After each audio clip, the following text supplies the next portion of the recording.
Welcome to Dark Futures. Today I'm going to discuss my favorite novel, 1984 by George Orwell. To me, 1984 is the ultimate nightmare, transcending all other horrors. Here are the reasons why. My first reason is that the novel feels realistic. Orwell has a very distinct matter-of-fact tone and writes without embellishment. I've done a literary study of the novel, and I can tell you that elaborate descriptions, poetic language, idioms and figures of speech are very rare.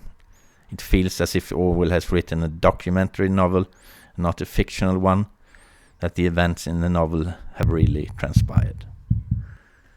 Ingsoc has really seized power, everyone has really been monitored, there has really been a global war, they have really introduced newspeak, Winston Smith has really been tortured. It feels so eerily realistic that it evokes a sense of immediacy and alarm. Yet the feeling that Orwell's nightmarish vision very well can come true, and in a not so distant future. This is as true today as it was in 1949 when the novel was published. The second reason I find the novel so horrifying is that Ingsoc deliberately cultivates an atmosphere of callousness and cruelty. Oceania is turning into a society where empathy and compassion no longer exist. The regime accomplishes this by stealing the hearts of the people with hateful propaganda and war rhetoric.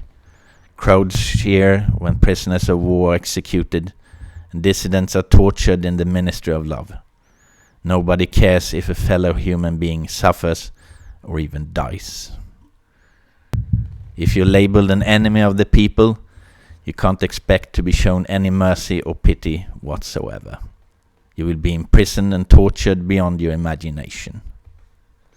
Essentially, Oceania is a nation of psychopaths. Not even Winston Smith is unaffected. For instance, he's rather indifferent to the public hangings and wants to torment Julia before he gets to know her. My third reason is an obvious one, the surveillance. Everyone, or at least every Ingsoc member, has to live with the telescreens, the feared two-way television sets. Anytime and anywhere, they may be watched by the probing eyes of a thought police agent. As Winston Smith muses, it was even conceivable that they watched everybody all the time, but at any rate they could plug in your wire whenever they wanted to. Everything, literally everything a party member does is of interest to the thought police, and they can have no secrets save for their inmost thoughts. They can never relax and have to be on their toes every day until they die or break. It's a cruel cat and mouse game in which thought police try to detect the even slightest sign of doubt or dissidence. If they do, the party member is doomed and will end up on the blood-stained floors of the Ministry of Love. My fourth reason is the mind control. Ingsoc control the societal narrative completely.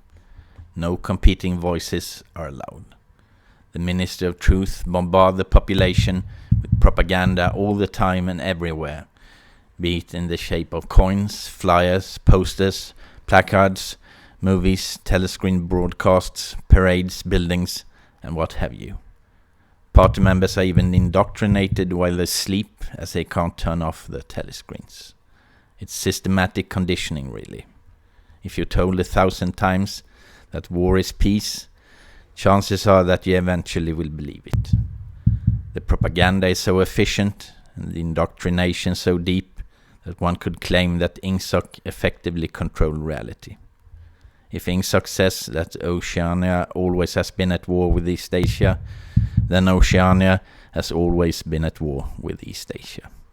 If Ingsoc says that the earth is flat, then it's flat. To quote O'Brien, we make the laws of nature.